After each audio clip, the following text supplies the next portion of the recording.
Get ready for the dictation in 3, 2, 1, start.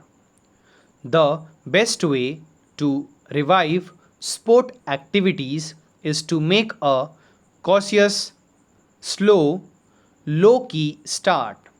Just as the various global sporting leagues slowly revive, Formula One will do so too following the announcement of an 8 race revised calendar starting with a double header in Australia during July. Earlier, the season opening Australian Grand Prix in March was cancelled at the 11th hour after the whole contingent gathered at Melbourne when a member of the McLaren Formula One team tested positive for COVID 19. Since then, the sport has witnessed its first 10 rounds of the 22 race calendar either being cancelled or postponed.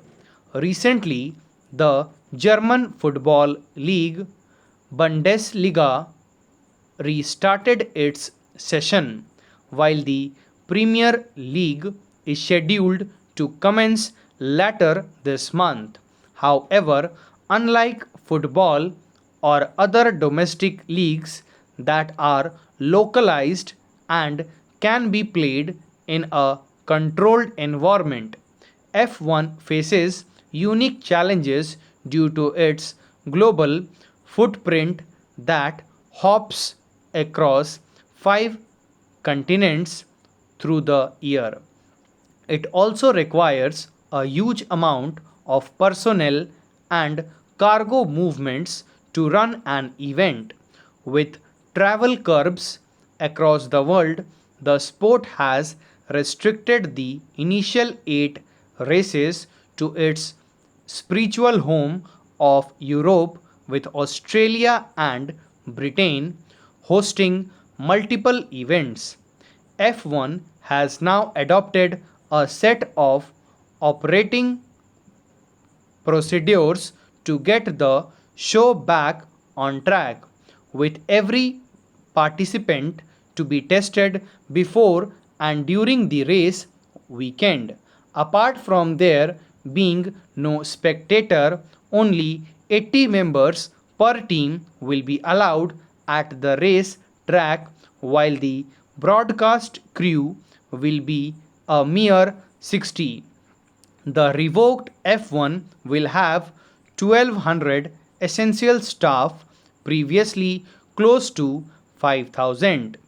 More importantly, with even a small sized team employing nearly 300 to 400 from engineers to mechanics, the sport needs to start to keep the teams afloat not just this year but beyond as well.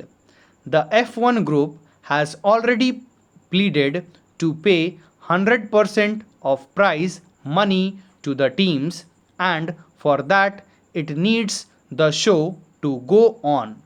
A minimum of 8 races is needed to constitute a world championship, and it is understood 15 to 18 races are required in a year to maximize the TV rights revenues, especially at a time when the race hosting fees, a major component of the F1 group's revenue, is unlikely to be paid by the various countries. With jobs at stake, Formula One has made the right call to make its best attempt at starting the season. At the same time, the sport needs to be nimble to make quick decisions in case of unexpected scenarios, and the lessons learned from Australia should hold the organizers in good stead. If F1 can demonstrate a good restart it will inspire the rest of the sporting industry to get back on its feet. Stop. Thank you.